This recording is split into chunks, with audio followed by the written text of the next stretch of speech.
Hello दोस्तों, स्वागत है आपका अपना यूट्यूब चैनल से क्या स्टडी मटेरियल में। तो आज हम क्लास 10th वाले के लिए हिंदी का वीवीआई क्वेश्चन जो दिए तो उसका आंसर लेकर आए हैं। तो चलिए वीडियो शुरू करते हैं। एक नंबर है, कवि ने कठिन यथार्थ के पूजन की बात क्यों कही है। ठीक है, कवि ने कठिन यथार्थ के पूजन की बात क्यों कही है। इसका सही आंसर है, कवि ने कठिन यथार्थ के पूजन की बात इसलिए कही है क्योंकि इसी से हमारा जीवन चलता है। ठीक, इसी से हमारा जीवन चलता है। विगत जीवन से चिपके रहना और वर्तमान से पलायन करना व्यर्थ है।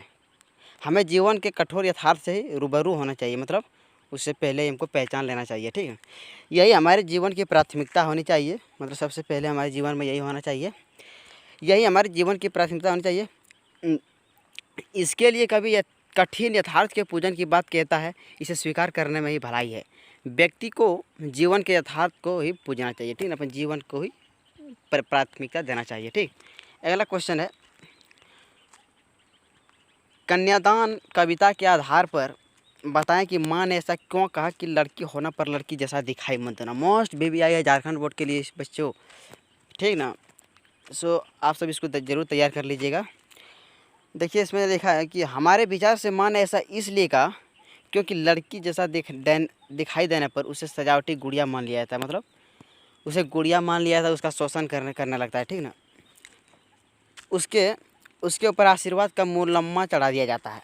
जब लड़की लड़की जैसी दिखाई देती है तब प्राय उसका शोषण होने लगता है। ठीक, माँ ने अपनी लड़की को इस स्थिति से बचाना चाहती है। माँ नहीं चाहती कि मेरी बेटी के साथ कोई शोषण हो। ठीक है ना, इसलिए माँ ने कहा कि लड़की होना पर लड़की जैसा दिखाई मत देना। ठीक, अगला क्वेश्चन है, पाठ में आए उन प्रसंगों का उल्लेख करें जिनसे फादर बुल्के का हिंदी प्रेम प्रकट होता है। ठीक ना, हिंदी प्रेम प्रकट होता है। इसका आंसर है कि निम्नलिखित प्रसंगों से फादर बुल्के का हिंदी प्रेम प्रकट होता है। कौन नंबर है, फादर बुल्के ने हिंदी में एमए किया। सर्वप्रथम वो तो एक अंग्रेज़ था। ठीक ना, अंग्रेज जो कि इंग्लैंड से आया था।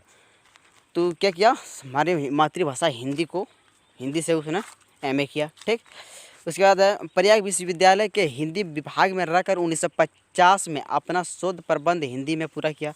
उसका विषय था रामकथा। ठीक ना, उत्पत्ति और विकास। ठीक, उसके बाद है ब्लू बर्ड का हिंदी रूपांतरण नीलपक्षी नाम से दिया। ठीक, ब्लू बर्ड का हिंदी रूपांतरण नीलपक्षी। ठीक ना, अंग्रेजी हिंदी शब्दकोश तैयार किया। ठीक ना, अंग्रेजी और हिंदी शब्दकोश तैयार किया, डिक्शनरी। बाइबिल का हिंदी अनुवाद किया।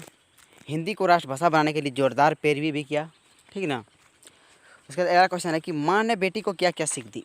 माँ ने बेटी को क्या क्या सीख दी। ठीक, माँ ने बेटी को निम्नलिखित सीख दी है। देखिए क्या क्या सीख दिया।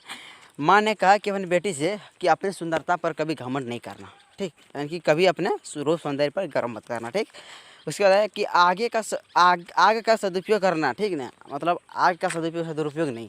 आग रोटी सेकने के लिए, रोटी सेकने के काम आती है, जलने के लिए नहीं। नहीं मतलब बहुत से वो स्त्रियाँ इस तरह होता है जो नई मतलब बहू बन के जाती है ना, मतलब उसका जब ससुराल में उसको शोषण किया जाता है तो अपने गुस्से में आकर कभी भी अपना को जला लेती है। ठीक है, इसलिए माँ ने उसको सलाह देती है कि आग रोटी सेकने के लिए, जलने के लिए नहीं। ठीक ना, उसके बाद है कि वस्त्र आभूषण। ठीक, वस्त्र आभूषण पाकर भ्रमित मत हो जाना।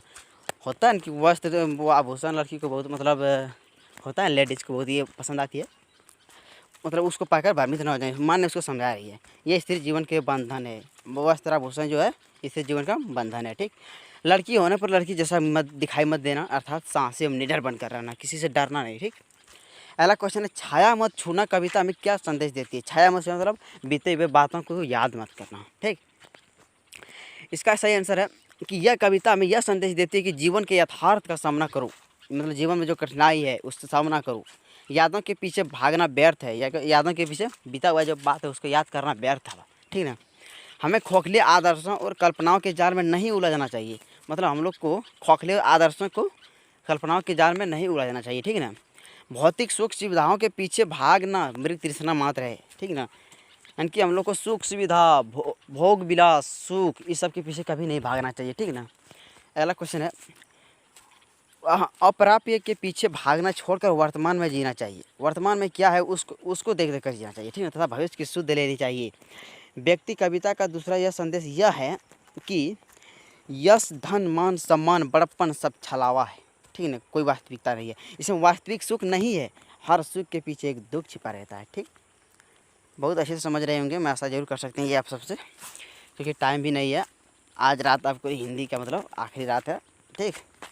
अगला कि छाया मत छूना कवि में, कविता में कवि ने क्या कहना चाहता है, ठीक। कविता में कवि यह कहना चाहते हैं कि जीवन के यथार्थ का सामना करो, यातनाओं के पीछे भागना व्यर्थ है। हमें खोखले आदर्श इसको तो पढ़ा दिए, ठीक है, इसको ऊपर में पढ़ा दिए। अगला क्वेश्चन, फादर कामिल बोलके को याद करने से एक उदास शांत संगीत जैसा है, क्यों, ठीक ना। इसका सही आंसर देखिए क्या है कि फादर बोलके की मृत्यु के बाद याद करना एक ऐसा ही अनुभव है मानो हम उस उदास शांत संगीत सुन रहे हैं जिनमें उसका कोई भी मतलब उसमें उसका कोई सुर नहीं है, ठीक है ना, सुनने में मज़ा नहीं आ रहा है, ठीक। उसका स्मरण हमें उदास कर जाता है। बहुत ही वो अच्छा आदमी था, ठीक है ना, सबसे प्रेम करता था। इस उदासी में भी उनकी याद शांत संगीत की तरह गूंजती रहती है, ठीक ना। उसके मन्नू भंडारी के पिताजी रसोई को भटियार खाना क्यों कहते हैं, ठीक ना। लेखिका के पिता का आग्रह रहता था, मन्नू भंडारी की लेखिका थी, ठीक है। लेखिका के पिता का आग्रह रहता था कि वह रसोई से दूर रहे, वे रसोई को भटियार खाना कहते थे। उनका कहना था कि रसोई के इस भटियार खाने में रहने से व्यक्ति की प्रतिभा और क्षमता भट्ठी में चली जाती है, अर्थात नष्ट हो जाती है। वह इस समय की बर्बादी मानते थे, ठीक। नई दिल्ली में सब था, ठीक है, नई दिल्ली में सब था, सिर्फ नाक नहीं थी। इस कथन के माध्यम से लेखक क्या कहना चाहता है, ठीक ना। इसको याद कर लेना बेटे, क्योंकि आज मेरा तबीयत ठीक नहीं है इसलिए नहीं दे पा रहे हैं, ठीक है ना। तो वीडियो अच्छी लगे तो अपने दोस्तों का शेयर कीजिएगा ताकि इसका भी लाभ उठा सके। तो थैंक यू वीडियो देखने के लिए। तो बेस्ट ऑफ लक, आप लोग का एग्ज़ाम अच्छी तरह से जाए, ठीक। आप लोग अच्छी तरह से तैयारी करते रहिए। मैं भगवान से दुआ करूँगा कि आप लोग के साथ अच्छा भी हो, ठीक ना।